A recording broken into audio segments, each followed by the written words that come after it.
काल परवा एक व्हिडिओ टाकला होता मी. देशाचे पंतप्रधान या विषयावर काहीतरी होता. आणि पंतप्रधानांचा थोडक्यात आणि वरवर असा आढावा घेतला होता. खोल विवेचना करावी वगैरे असं मला स्वतःलाच वाटत नाही. खूप अभ्यासू असल्यासारखं बोलावं आणि विद्वत्ता पातळावी. तर नेहमीप्रमाणे तिथं ट्रोल आले आणि ते जातीनुसार ब्राह्मणच होते, सगळेच्या सगळे. आणि ते नेहमीप्रमाणे त्यांचं ते सुरू झालं. हा कोण मूर्ख माणूस आहे, याला काय समज आहे. यानं एकानं बिचाऱ्यानं नम्रपणे सांगण्याचं आव्हानात आणत असं बोलला की सर तुम्ही लेखक आहात ना, तर तुम्ही लिखाणावर बोला. त्या मूर्खाला हे माहीत नाही की साहित्यात जगातले सगळे विषय येतात. मी पत्रकारिता केली आहे, मी राजकारण्यांबरोबर वावरलं आहे, त्याच्या मागचे व्हिडिओ पहा जरा. हां तर ते त्या पद्धतीनं तर ते ठेकेदारी आहेच आहे ब्राह्मणांकडं, दुसऱ्यांना अक्कल शिकवायची. आणि त्यातही खानबीन आडनाव लावणारा माणूस सापडला, मग त्यांना फारच चेव आणि उत्साह येतो. आणि त्यांचा तो समज आहे की ब्रह्माचं सगळं ज्ञान आपल्याकडं आहे, ब्रह्म सगळं जाणतात. हे ब्रह्म म्हणजे ज्ञान, विश्व. तर ते सगळ्या ब्रह्मांडाबद्दल अक्कल यांच्याकडंच आहे फक्त. आणि बाकीचे सगळे मूर्ख आहेत. आणि ते सल्ला पण देतात. म्हणजे त्यांचा तो समज आहे की ते बाकीचे मूर्ख असतात आणि सल्ला देण्याचा अधिकार आपल्याला, कारण आपण भूदेव आहोत. तर भूदेव म्हणून लोकांना सल्ला देणं आणि न मागता देत राहणं हा यांचा धंदाच आहे. ते चिडलेलेच असतात. आणि मोदी कसा खराब पंतप्रधान आहे हे मी त्या व्हिडिओत बोललेलो होतो. आणि खरंच खराब आहे तो. म्हणजे त्यानं देशाची वाट लावली, आर्थिक वाट लावली, सामाजिक वाट लावली आणि आंतरराष्ट्रीय पातळीवर नाचक्की करून घेतली. फारच नाचक्की केली आहे. सगळ्या जगभर थू होते आणि त्याचे काळे धंदे सगळ्या जगाला माहिती आहेत. त्याला ब्लॅकमेल करतायत. ब्लॅकमेल होणारा या देशाचा पहिला पंतप्रधान आहे. बाहेरच्या कुठल्या तरी आंडूपांडू लोकांनी ब्लॅकमेल करावा आणि त्याला चेपावा, चेचावा. तर तो इतका वाईट पंतप्रधान आहे. आणि तो माझ्या देशाचा तिथं बसलेला, अडून जागा बसलेला माणूस आहे. मी या देशाचा नागरिक आहे आणि माझ्या प्रतिक्रिया मी देणार. ब्राह्मणांना काय फुदूफुदू होतं मला काही कळत नाही. ते नेहमीच आपली बाजू घेतात. त्यांना वाटतं हा आपला राजा बसलाय. एवढ्या बोकाच्यांना तेही कळत नाही की हा आपला राजा बिजा नाहीये, तो तुमची पण मारतोय, ठासतोय तुमची पण. आणि त्याला काही घेणं नाही धर्माचं आणि जातीचं, आणि त्याला धंद्याचं पडलंय. तो दलाल आहे, व्यापारी पण नाही. तो दलाल आहे, मधली कमिशनं खाणारा माणूस. आणि ते सिद्ध झालंय. जगभरचे रिपोर्ट्स, देशातल्या बातम्या, त्या अडाणीला जावई करून ठेवलाय त्यानं देशाचा. त्या अडाणीला सगळं देत राहिलाय. बारके उद्योगधंदे मेलेत, व्यापार मेलाय, रोजगार नाहीये. तर काय, आणि बरं हा काही देत नाहीये काढून उपटून, तो गैरफायदा घेतोय फक्त धर्मांचा. तर हे आता शहाणपणा शिकवायला. ऐकून घ्यावं, दुसऱ्याची मतं पाहावीत, तपासून घ्यावीत. हा कोण मूर्ख माणूस आहे, तर मग तुम्ही बोला. तुम्ही जर एवढे शहाणे आहात तर तुम्ही बोला. तुमचे व्हिडिओ करा ना, देशाच्या अर्थव्यवस्थेवर करा, पंतप्रधानांवर करा. येऊन जाऊन आपलं तो नेहरूनं कशी वाट लावली. अरे नेहरू नसता तर तुम्ही पण नसता. नेहरू बामणाचाच होता, पण माणूस होता. तुम्ही जिवंत आहात ना इथं, त्याच्यामुळंच आहात. आणि कुणी काही द्वेषाचं वगैरे केलेलं नाही. सगळे RSSचे लोक सांभाळून घेतले त्यांनी आत्तापर्यंत. आणि मग RSSनं सगळा ताबा घेतला सत्तांचा आणि राजकारणाचा, तेव्हा मग बाकीच्यांना वगळायला लागले. 3.5% फक्त ब्राह्मण आणि सतत ते 14% मुसलमान आणि 40% OBC, दलित, भटकेमुक्त आणि आदिवासींच्या विरोधात काहीतरी चालू असतं. आता UGCचा काहीतरी गोंधळ चाललाय. कायदे फक्त जाहीर केलेत, लागले हे सवर्ण उठून इक्विटीच्या बाबतीत बोंबलायला की इक्विटी नको, आमच्यावर अन्याय झाला तर, खोट्या केसेस झाल्या तर. आधीच ठरलंय होय तुमचं. तुम्हाला नाही सावधपणे वागता येत? नाही करू दुसऱ्या जातींचा अपमान, दुसऱ्या धर्माचा अपमान. OBC साठी काही मिळायला लागलं की यांना लगेचच सुरू होतं. आणि ते बहुजनच यांच्या मागे हिंडतात, ते OBCतले. ते आंदोलनं करतात आणि छटाकभर आंदोलन. टीव्हीवाले पण असा पूर्ण कॅमेरा दाखवणार किती मोठं आंदोलन आहे आणि पेटवत राहणार. जगाचे जगण्याचे प्रश्न राहिले बाजूला, सुरू जात. भारतातलं एकही क्षेत्र व्यवहारातलं विकासाचं कार्यरत असण्याचं क्षेत्र एकही जात आणि धर्माची गुंडाळी लावल्याशिवाय होतच नाही. हा देश बाहेर आला पाहिजे यातनं. आणि सगळ्यात महत्वाचं आजचा ज्या व्हिडिओचा मुद्दा आहे ना, आता मात्र या देशाला खरोखर पूर्ण निधर्मी वागणारा, फक्त वैज्ञानिक दृष्टी असलेला आणि विकासाच्या क्षेत्रांवर काम करणाराच नेता हवाय आणि पक्ष हवाय. भारतातला एकही पक्ष धर्म आणि जातीचं राजकारण केल्याशिवाय जगत नाही. तर या देशाचं पुरेपूर वाटोळं या सगळ्या राजकीय पक्षांनी केलं आणि धर्म मार्तंडांनी केलं. व्यवहारी जगण्यात धर्म आणि जातीचा शून्य उपयोग आहे. त्याच्यावर जगणारी जी धर्मगुरू नावाची बांडगुळ आहेत तेवढे सोडले आणि धर्मांच्या वितुष्टांवर जेवढं राजकारण करता येईल तेवढ्या मतं लुटता येईल तेवढे सोडले तर जगण्यात धर्माचा आणि जातीचा कुठल्याही सामान्य माणसाला काही उपयोग नाही. तर हे एकतर बादच केलं पाहिजे. या देशात सगळे नागरिक, आता बास झालं, ते सगळंच बास झालं. म्हणजे आरक्षणाचाही नव्यानंच विचार करा आता. कारण ते आरक्षण पुन्हा पुन्हा पुढं आणून गेले 78 वर्ष इथं भांडणं चालू आहेत. ते पुढं चाललेत. अरे तुमचीच भावंड आहेत ना, भारतीयच आहेत ना. तर मला असं वाटतं, मी तो प्रयोग केलेला आहे आणि खूप लोकांनी केला आहे. आम्ही ना आमच्या पोरांच्या शाळांचे दाखले किंवा जनगणना किंवा कुठेही आम्ही आमच्या नोंदी धर्म आणि जातीच्या तिथं माणूस अशा केलेल्या आहेत.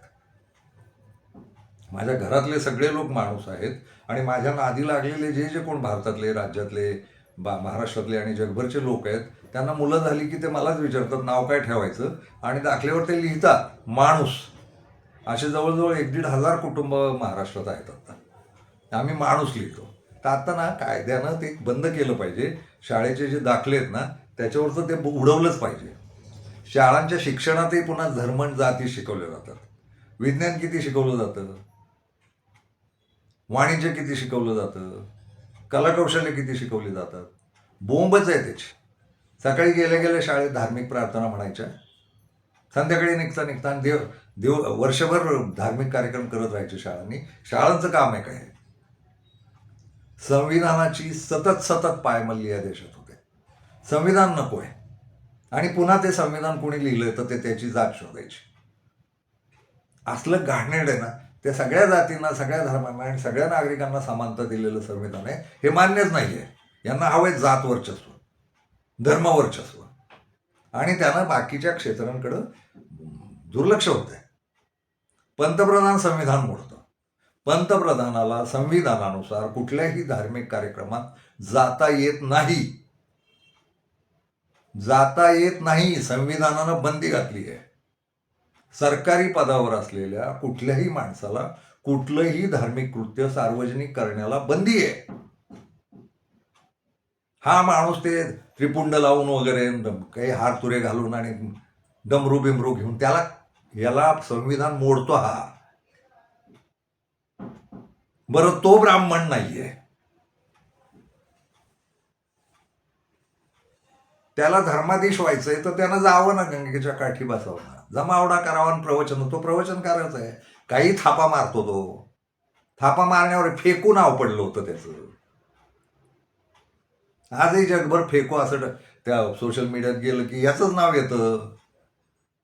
काही थापा मारतो आणि खोटं बोलतो. हा धर्माच्या बाजूनं, धर्माचं डमरू घेऊन. महादेव हे माझं आवडतं मिथक आहे बरं का. हा डमरू वाजवत फिरणार आणि इकडं खोटं बोलणार, काही द्वेषाचं बोलणार. तर संविधानानं याला बंदी आहे. ऊस कारखाने संविधानाच्या सरकारच्या अनुदानावर चालतात. तिथं ते ऊसाची मुळी टाकताना पूजा बिजा नाही काही गरजेची, भूमिपूजन नाही झालं पाहिजे. हा देश निधर्मी, समाजवादी आणि संविधान मानणार आहे. त्यात सार्वजनिक ठिकाणी धार्मिक कृत्य नाही केली पाहिजेत, हे संविधानाचं बंधन आहे. आणि गरजच आहे आता व्यवहारानुसार देशाला राजकारणाला देशाला धर्मातनं आणि जातींमधनं बाहेर आणणं आणि कर्मकांडातनं बाहेर आणणं. विकसित व्हायचं असेल, इथली माणसं सुखी शांत जगायची असतील, तर जात धर्म 2 पातळ्यांवर वापरले जात आहेत, राजकीय आणि याच्यावर. तर आता या देशाला स्पष्टपणे गरज आहे असा कोणीतरी नेता हवाय की हे सगळं बाजूला ठेवील आणि तुम्ही चुलीत घाला किंवा घरात ठेवा, पण समाजाचा विकास म्हणून, देशाचा विकास म्हणून, देश बलशाली होण्याचा बाजूनं म्हणून केवळ व्यवहारावर बोलेल, प्रत्येक क्षेत्राच्या विकासाबद्दल बोलेल, प्रत्येक ठिकाणी जात धर्म आणणार नाही असा या देशाला नेता हवाय. आणि तसा एक पक्ष हवाय. कुठलाही पक्ष यातनं बाहेर नाही. हिंदूंचं राजकारण आणि मुसलमान हे या देशातल्या राजकारणाचे पहिल्यापासून की पर्सन्स राहिलेले आहेत. फाळणीपासून मुसलमानांचंच भांडवल करून इथं राजकारणं केली जातात. ते मुसलमान पण करतात आणि हिंदू पण करतात. म्हणजे मुस्लिम पक्ष जे आहेत ना, ते सुद्धा हेच धंदे करतात. ते ओवेसी वगैरे तर संविधानाचं नाव घेतो आणि तरी धार्मिकच. मुस्लिम राजकारण, हिंदू राजकारण. मध्यंतरी ते राहुल गांधी पण फापलं होतं. राहुल गांधीचा आजोबा पारशी, म्हणजे फिरोज गांधी, त्याला फिरोज खान म्हणतात आणि त्या फिरोज खानवरनं टवाळ्या करतात की तो फिरोज खानचा मुलगा आहे. तर खानाचा मुलगा असण्यात पाप काय आहे? तुमच्या कुठल्या तरी आंडू पांडू आडनावापेक्षा खान हे दमदार आडनाव आणि जागतिक आहे आणि सगळ्या क्षेत्रात आहे. अगदी गुंडांपासून विज्ञानापर्यंत कुठेही खान दिसतात. तर प्रतिष्ठित आणि ग्रेट आडनाव आहे ते. तर फिरोज खान, गांधी ते गँडी होता आणि काहीतरी करत विनोद करतात आणि फिरोज खान की औलाद म्हणतात बडवे. तर खान असण्यात काय अर्थ? अर्थात तो नव्हता. तो पारशी, त्याची आई ब्राह्मण. त्यातनं झाले राजीव गांधी आणि संजय गांधी. राजीव गांधीनं इटली ती ख्रिश्चनबाई आणली. संजय गांधीनं सरदारीण आणली, शीख. त्यांना झाली मुलं. ते राहुल गांधी, प्रियंका गांधी, वरुण गांधी ही यांची मुलं. आता हे कुठल्या धर्माच्या जातीचे राहिलेत? आपण ते जे म्हणतो ना ब्लड लाईन, तर ब्लड लाईन ही भारतीय माणसं झालीत किंवा माणूस झालीत. गांधी घराण्याला काँग्रेसमध्ये जी किंमत आहे ना, ती याच्यासाठी पण आहे. हे जात धर्माच्या बाहेर पाहणारे लोक आहेत. पंडित नेहरू हे काश्मीरी ब्राह्मण आहेत. पण कुठेही ते ब्राह्मणांची जी सोंग आहेत ना पैसे फुकट पोट भरण्याची, नेहरूंनी केली नाही. नेहरू हा जागतिक माणूस आहे. त्याच्या विचाराची दिशा सगळ्या जगातल्या माणसांचा विचार त्यानं तसाच केला, कोणाचा भेद नाही केला. त्या आफ्रिकन आणि युरोपियन आणि मग भारतीयन, चीनी माणसं सगळी समान असतात, हे नेहरूंचं धोरण राहिलं. हे फार महत्वाचं आहे. महात्मा गांधी आणि नेहरू यांचं ते वैशिष्ट्य राहिलं आणि त्यांची पकड राहिली आहे देशातल्या राजकारणावर. म्हणूनही गांधी घराण्याला हे जातीचं राजकारण करणारे, धर्माचं राजकारण करणारे आपले जे राज्यात पक्ष आहेत ना, हे तर उघडपणेच जाती आहेत. महाराष्ट्रातल्या सगळ्या पक्षांचे चेहरे आठवा, यांची जातींचीच राजकारणं चालू असतात. खूप वर्ष लोकांचा गैरसमज होता बाळासाहेब ठाकरे हे ब्राह्मण आहेत म्हणून. नंतर ते CKP आहेत म्हटल्यानंतर आणखी गोंधळ सुरू झाला. तर ही जी जातीची सगळी आवरणं बसलीत आणि खरं तर धर्माचं राजकारण बाळासाहेब ठाकरेंनी वाढवलं. BJP ताकदच नव्हती. BJP हा राष्ट्रीय पक्ष कधीच नव्हता. BJPला राष्ट्रीय पक्ष करण्याचं काम बाळासाहेब ठाकरेंनी केलं आणि बाळासाहेब ठाकरेंनी ते हिंदुत्वाचं घेऊन निघाले आणि आता भोगावे लागत आहेत फळं. त्या माणसाला इथे लोकशाही, संविधान वगैरे काय मोह पडला तो. मी भेटलोय त्या माणसाला. मी शिवसेनेत काम केलं स्वतः. मला ते माहिती आहे. तो माणूस मनानं फार वेगळा होता. प्रबोधनकार ठाकरेंचा वारसा असलेला, तसाच विचार असलेला, माणूसपणा कळलेला, तरी धंद्यासाठी, राजकारणासाठी त्या माणसानं धर्मामध्ये आणला आणि देशाची वाट लावली. ते संविधानाचं, विकासाचं, क्षेत्रांच्या विकासाचं बोललेच नाहीत. खूप मोठी घटना म्हणजे शिवसेनेमध्ये त्यांनी सगळ्या जाती मिळून गोळा केलं होतं. मुसलमानसुद्धा होती शिवसेना. सगळ्या जाती आणि सगळ्यांना प्रतिनिधित्व दिलं. बाळासाहेब मेंदूने एवढा थोर माणूस होता. प्रत्यक्ष अंमलबजावणी ते कशाला राजकारण केलं लांडेन बिंडेन असं काही कळत नाही. ते पाकडे बिकडे तिकडे पाकचा काय संबंध आहे? तुम्ही एका राज्याचे प्रमुख आहात. ते पाककडं पाहिलं मिलिटरी भारताची, इथं पाकडे बिकडे ते भांडवल करायला गेले आणि देशाची जे देशाचा चिखल झाला राजकारणाचा, विकासाचे मुद्दे निसटले आणि मग पुन्हा शिवसेनेनं कुठले कारखाने उभे केले नाहीत आणि संस्था काढल्या नाहीत वगैरे असं बोललं गेलं. पण जेवढ्या संस्थात्मक गोष्टी आहेत तेवढ्यांमध्ये राजकारणाने जातकरण केलंच ना. धर्म करा, वाट लागली ना देशाची. हा समाज दुभंगला ना. आणि नुसतं हिंदू मुस्लिम दुभंग नाही आहे इथं. हिंदूंमधल्या अंतर्गत दुभंगांचं काय करणार आहोत आपण? देशभर येतो आणि कोणी अशी एक जात नाही की जे दुसऱ्या जातीचा द्वेष नाही करत. कुठं आलोय आपण? आपण भारतीय व्हायला तयार नाही. आपण माणूस राहू देऊ, माणूस पुढची गोष्ट आहे. आधी भारतीय होणं, भारतासाठी एक संविधान असणं आणि आणखी एक आहे, लय स्पष्ट भविष्यवाणी सांगतो, ब्राह्मणांचं फार चालणार नाही. ते खूप पदांवर आहेत, अजूनही ताबा मिळून आहेत. मोदीसारख्यांना ओबीसींचे चेहरे पुढं करून किंवा दलितांचे चेहरे पुढं करून, बाकीच्यांचे चेहरे, वैश्यांचे चेहरे पुढं करून ते राजकारण करतायत. पण ब्राह्मणांचं फार चालणार नाही, कारण समाज जागृती खूप झाली आहे आणि सोशल मीडिया आणि जगाच्या फार उलथापालथी होणार आहेत. हे फार बिकटपणाकडेच जाणार आहे. म्हणजे ब्राह्मण जसं दुसऱ्यांना ट्रोलिंग करतात ना, तसं ब्राह्मणांनाही ट्रोलिंग होते आता. आडनावावरनं खेळ. माझ्या राजन खान नव्हे, कुलकर्ण्यांना जोशांनाही त्रास दिला जातोच. काही बोलायचं ठरलं तर विश्वासच बसत नाही त्यांचा. अक्षरमानवचं चॅनल आहे. काल मी आंबेडकरांचा अस्सल अनुयायी असलेले सतीश कुलकर्णी नावाच्या माणसाचा व्हिडिओ टाकलाय. तर त्याच्यावरही सुरू, कुलकर्णी खरंच असेल का आंबेडकरांचा? कसं? खूप भोगायला लागतंय प्रत्येकाला, खूप भोगावं लागतंय. सगळ्या अण्णावांना भोगावं लागतंय. ते जातींमधनं बाहेर आणलं पाहिजे. आपण भारतीय झालं पाहिजे. ते फार आवश्यक आहे. नाही तर कधी विकसित नाही होणार आपण. चीनमध्ये तो चीन एवढ्या टप्प्याला पोहोचला. भारत, मी मागच्या व्हिडिओत म्हणालो 80 साली भारत आणि चीन एका समपातळीवर होते आर्थिक बाजूनं, जागतिक पातळीच्याही बाजूनं. आज आपण कुठं गच्छंतीला गेलोय आणि चीन पुढं महासत्ता झालं प्रत्यक्षात. आणि तो शस्त्रबिस्त्र तेही बनवतात, शस्त्र उपग्रह सगळं बनवतात, विज्ञानाची प्रगती चालू आहे. पण ग्रासरूटचं जे काम आहे ना, चीनचं अफाट आहे. प्रत्येक माणूस उद्योगी आहे. 90% लोक तिथला कुठलाच धर्म मानत नाहीत आणि ते नुसत्या कम्युनिझमच्या प्रभावानं नाही आहे. त्यातनं बाहेर आलं तरी लोक जायला तयार नाही धर्माकडे, कारण कळलं जगण्यातलं काय. जगण्यात 2 वेळचं जेवण, कष्ट, अन्न, समाधान, बायका, मुलं, संसार, शेजारी पाजारी, ओळखी, आपलं देशातले लोक. भारतातल्या सगळ्या माणसांना एकमेकांबद्दल आपुलकी वाटली पाहिजे.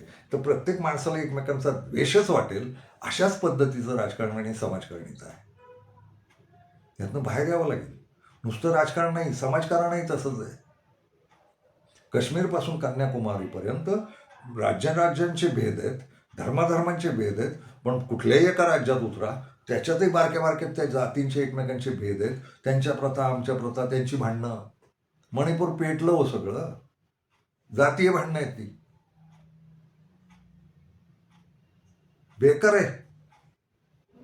आणि मग बारकं बारकं पण खूप आहे. म्हणजे महाराजांशी मांगांचं पटणार नाही, मांगांशी रामोशांचं पटणार नाही, इथपर्यंत आपण किती दुभंगले. किती दुभंग कसा शब्द वापरावा? अनेक भंग असं काहीतरी झालंय आपलं. आणि मग जगण्याच्या मूळ प्रश्नांवर लक्षच नाहीये. जगण्याचे प्रश्न सोडवायलाच कोणी नाहीये. आपण सगळे तुकड्या तुकड्यांनी विभागलेले आहोत आणि एकमेकात गोळा मिळा नाही. मग इथं कायदे कोणी पाळत नाहीये, न्यायालय भ्रष्ट वागतायत सगळी. कायदा सुव्यवस्थेचे सगळे लोक, पोलीस, न्यायालय, सरकारी अधिकारी, सरकारी पुढारी, सगळ्या ज्याला वाटेल तसा अनाचार चालू आहे, कारण लक्षच नाही.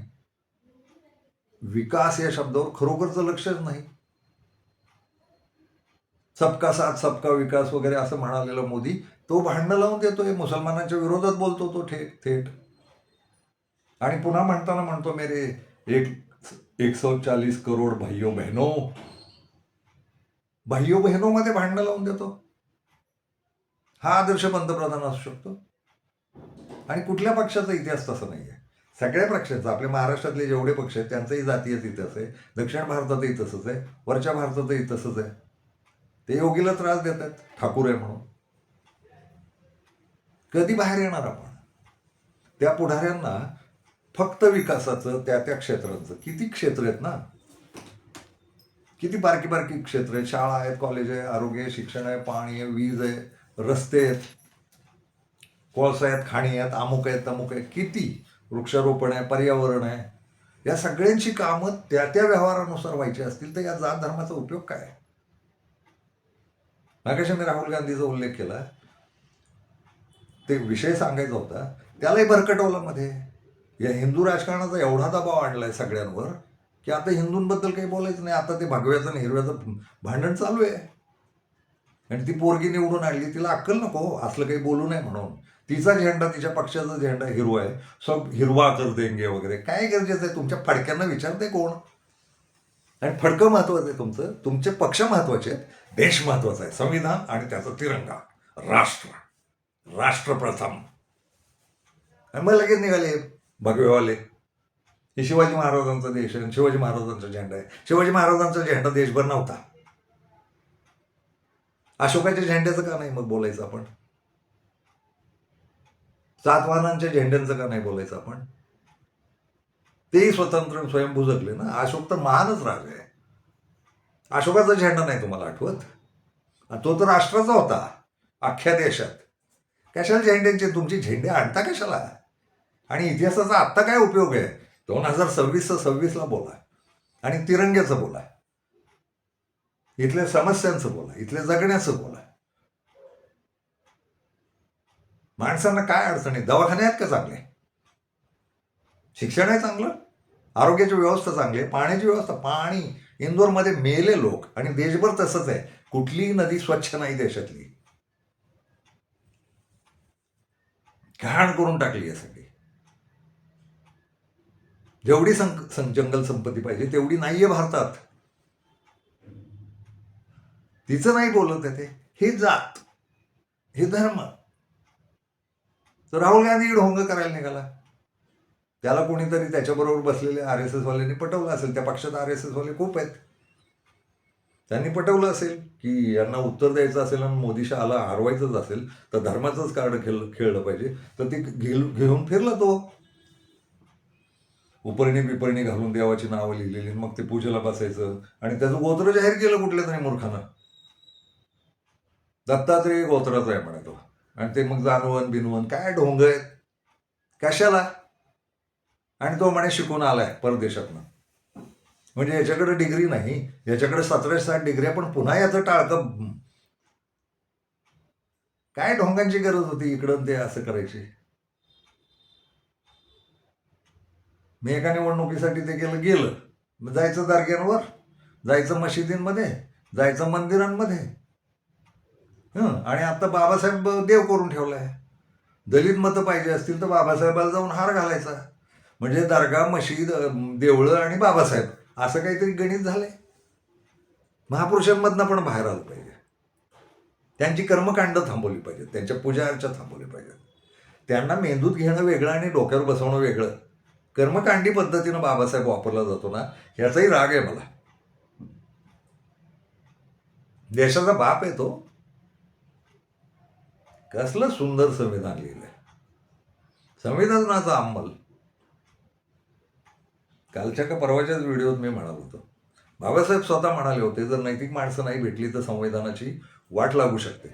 बाबासाहेब, मला तुम्हाला तेच विचारायचंय, तुम्ही ती जागाच का सोडली? काहीतरी कुलूप लावायला पाहिजे होतं राव. फार हाल भोगावे लागतात. संविधान पाहिजे तसं पायदळी तुडवत आहेत सगळे सगळे सगळे सगळ्या पक्षाचे लोक, समाज सुद्धा. आणि याच्यावर खूप बोललोय मी. जिथं जिथं सरकारी यंत्रणा आहे ना तिथं कुठल्याही धर्माचं काही चालणार नाही, हे संविधानात लिहिलंय. शाळांमध्ये तसं तुम्ही एस टी स्टेशनला एस टेनमध्ये हिंडला कुठल्या तरी देवाचे धर्माचे फोटो, पोलीस स्टेशनला ते सत्यनारायण 26 जानेवारीला सत्यनारायण घालतात. हे आलं कुठून सत्यनारायण? कुणी ठरवलं असेल 26 जानेवारीला बाबासाहेब आंबेडकरांनी संविधान प्रजासत्ताक याचं नाव गाजलं नाही पाहिजे, तर त्या दिवशी हमखास सत्यनारायणाचा दिवस कुणी ठरवला? गल्लोगल्ली सत्यनारायण. का तर म्हणे भारताला काय संबंध आहे सत्यनारायणाचा आणि भारताच्या प्रजासत्ताकाचा? प्रजासत्ताक याच्यासाठी झालं सत्यनारायण घालायला? काय प्रथा? कोणी हे कपटीपणाचं वाटतं मला. कोणीतरी ना धार्मिक कर्मकांडांवर 26 जानेवारीचं महत्व कमी करायला ते केलेलं आहे. ते बरं झालं राहुल गांधी बाहेर आला. ते आता ती ढोंग करत नाही. तो माझं प्रेम आहे बरं का राहुल गांधीवर, कारण तो माणूस म्हणून मला माहिती आहे अंतर्गत. खूप खूप पत्रकार म्हणून तो खूप डिटेल्स आहेत माझ्यावर त्याचे, खूपच असे बारकावे माहिती आहेत. भानगडी आतल्या ज्या असतात ना ते माहिती असणं, तर भानगडी नाहीच आहेत त्याच्या काही. भयंकर निर्मळ आहे आणि चांगलं आहे, भ्रष्ट पण आहे.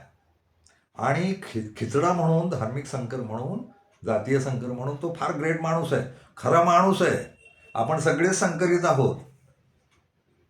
गेल्या 40 लाख वर्षात आपली एवढे संकर झालेत ना की आपण आत्ता त्या जातीचे धर्माचे नाही आहे. जातीचं रक्त नसतं, धर्माचं पण रक्त नसतंच ते. धर्मांना, तुमच्या जातींना, तुमच्या धर्मांच्या देवांना रक्त स्वतंत्र काढून देणं जमलेलं नाही अजून. जेवढे जगात धर्म आहेत ना त्यांना विचारा, 4च रक्तगट आहेत जगात फक्त. तर कोणी असा तुम्ही कुठल्याही धर्माचे, तुमच्या धर्मात 4च रक्तगटाची माणसं सापडतात. तुमच्या देवांच्या हातात काही नव्हतं रक्तगटांचं. आणि कदाचित तुम्ही देवच मानत असाल तर चला भोळेपणानं सांगतो, कदाचित देवाची इच्छा असणार की तुम्हाला अक्कल यावी की तुमच्यात फरक नाही. तुम्ही सगळी माणसंच आहात असंच देवांना शिकवायचं असेल जर तुम्ही देव मानत. मी तर नाही मानत. देवाला हा संदेश द्यायचा असणार रक्ताच्या रूपानं. तो तरी पाळा. तुमच्याच देवाची आज्ञा आहे, 4च रक्तगट आहेत जगात, तर काही वेगळं नाही. त्यामुळे संकरितच आहोत आपण सगळे. मग संकरितच राजकारण करू ना, सगळ्यांना बरोबर ठेवू. कोणाचा द्वेष नाही करत, कुठली जात नाही पाहत, सगळ्यांना समान संधी. जाती स्पर्धा करतायत एकमेकांशी, जाती नावं ठेवतायत एकमेकांना, जाती एकमेकांना मागं खेचतायत, जाती दंगली करतायत. आणि मग मोठं स्वरूप धर्म. हिंदू एकवटून राहावा म्हणून जर वापरायचं भांडवल म्हणजे मुसलमान. ते येऊन बोलायचं त्यांनी, मुसलमानांचं तुष्टीकरण करतं काँग्रेस, मुसलमानांच्या तुष्टीकरणाचं राजकारण करतात डावे पक्ष. काय तुष्टीकरण केलं? काय विकास केला मुसलमानांचा? काय केलं? आणि बघा 50 पासून या देशाच्या जेवढ्या निवडणुका आहेत ते अजून एक आरोप केला जातो, मुस्लिम मतं एक गठ्ठा देतात म्हणून. तुम्ही नाही देत. जो पक्ष आपल्या हिताचं बोलेल त्याला एक गठ्ठा मतं देणारच ना. पण मला म्हणायचं वेगळंच आहे. 50 पासून राज्यांमध्ये आणि देशभर झालेल्या निवडणुकांचं एकदा रेकॉर्ड काढा. उपलब्ध आहे सगळं. मुसलमानांनी कधी एक गठ्ठा मतदान केलं सांगा. द्या पुरावा, मतदान एक गठ्ठा केलं. आणि काँग्रेस महत्वाचं काम माहितीये का? काँग्रेसनं मुसलमानांना वागळायचं काम नाही केलं, दलितांना वागळायचं काम नाही केलं, RSS वाल्यांना वागळायचं काम नाही केलं. राहुल गांधी हा पहिला माणूस आहे देशाच्या इतिहासातला जो RSSला थेटच बोलतो. त्याच्या आधी कोणी नाही. सोनिया गांधी पण बोलल्या नाहीत. म्हणजे नेहरू ते सोनिया गांधी कधीही RSS बद्दल काही बोललेले नाहीत. ते उलट सोबतीला घेऊन, मी पाहिलेत पदाधिकारी आजही तसेच आहेत, काँग्रेसच्या काळातही होते. शंकरदयाळ शर्मा आणि नरसिंहराव सारखी RSSची माणसं काँग्रेसनं राष्ट्रपती आणि पंतप्रधान पदावर बसवली. उघड RSSची माणसं होती. कधी भेद नाही केला तो. पण त्या राहुल गांधीच्या लक्षात आलं RSS जे करू पाहते ना देशभर, ते फार राड आहे. त्यांचं देशावर प्रेम नाहीये. त्यांना जात वर्चस्व, समाज वर्चस्व, आर्थिक वर्चस्वासाठी आणि आपल्या जातीकडेच ते राहावं, आणि राहणार नाही आता. ते मी मगाशी सांगू पाहत होतो. आत्ता शक्य नाही. ते जे 2500 वर्षाचे बुद्ध ते फुले आंबेडकर चळवळ झाली ना, गांधी बिंदी या सगळ्यांनी देशाची दिशा ठरवली आणि देश तसाच होता, बहुजनांचाच होता. आणि ब्राह्मणांना सामावून घेतलं या लोकांनी. तर ब्राह्मणांना ते वर्चस्व कशासाठी हवंय मला कळलेलं नाही. अजूनही लोक ब्राह्मणांनाच पूजेला बोलवतात, अजूनही ज्योतिषी ब्राह्मणच असतात. अनेक देवळांचे पुजारी ब्राह्मण, कुणी दावा करायला गेलं नाही. ब्राह्मण जेव्हा आक्षेप घ्यायला लागली ना इतरांच्या आरक्षण या मुद्द्यावर, तेव्हा हे लोक जागृत होऊन विचारायला लागले की तुमचं काय धर्मावर आरक्षण आहे, आणि हिंदूंमधल्याच जाती विचारायला लागल्या. हे समजून घ्या, आत्ता यातनं बाहेर येण्याची वेळ झालेली आहे. विकसित व्हायचं असेल, या देशातला प्रत्येक नागरिक, अगदी सगळ्या जातींच्या, ब्राह्मणांपासून दलितांपर्यंत आणि मुसलमान, ख्रिश्चन, कोण जे असतील, मुसलमानांमध्ये जात प्रथा आहेच आहे पुन्हा. त्यांच्याकडे कोणाचंच लक्ष नाही. भटक्या मुक्तांमध्ये ना आदिवासींमध्ये मुस्लिम जाती आहेत, दलितांमध्ये दलित जाती आहेत. त्या ओबीसीसाठी तो प्रश्न आहे, सच्चर अहवाल सादर होऊन का झाला, तू काय केलं, तू काय केलं सच्चर अहवालाचं? तू कधी त्या भाजपच्या उमेदवाराच्या विरोधात उमेदवार सुद्धा देत नाही. तुला काय राजकारण खेळायचंय दादा? हिंमत असेल तुझ्या तर आता मोदी जिथं उभं राहील ना तिथं तू जाऊन उभं राहून विरोधात दाखव मोदीच्या. तुझ्या त्या हैदराबादमध्ये काय गरीब मुसलमानांचं झालंय? मशिदी बांधणं, मौलानांच्या हातात सगळं असणं म्हणजे मुसलमानांचा विकास आहे का? मुसलमानांचा व्यवहारी विकास झाला पाहिजे, शैक्षणिक विकास, आरोग्याचा विकास. काय अवस्था आहे तू जिथं खासदार आहे तिथल्या सरकारी रुग्णालयांची अवस्था काय आहे? काय केलं बाबा तू? ते धार्मिक पक्ष बाद झाले आता. असा कोणीतरी एक नेता हवाय, असा कोणीतरी एक पक्ष हवाय की हे सगळं झुगारून देईल आणि भारताला सांगेल आपण फक्त विकासाचं बोलू. सामाजिक, आर्थिक आणि क्षेत्रांच्या विकासाचं बोलून तेवढ्यावर लक्ष ठेवू. धर्म जाती खड्ड्यात घाला किंवा घरी ठेवा. मी कुठल्याही धर्माचा नाही, मी कुठल्याही जातीचा नाही, मी फक्त भारताचा आहे, मी फक्त संविधानाचा आहे आणि मला फक्त भारताचा आर्थिक सामाजिक विकास करायचा आहे, असं बोलणारं नेतृत्व देशाला हवंय आता. कुणी चालेल, ते राहुल गांधी त्यात बसतो की नाही मला माहित नाही, कारण ते मध्ये ते ढोंग माझ्या डोक्यात येतात. कुठला तरी एक पक्ष असा भारतीय पक्ष म्हणून तयार झाला पाहिजे, जो संविधानच मानतो फक्त आणि जातीचं राजकारण नाही खेळत.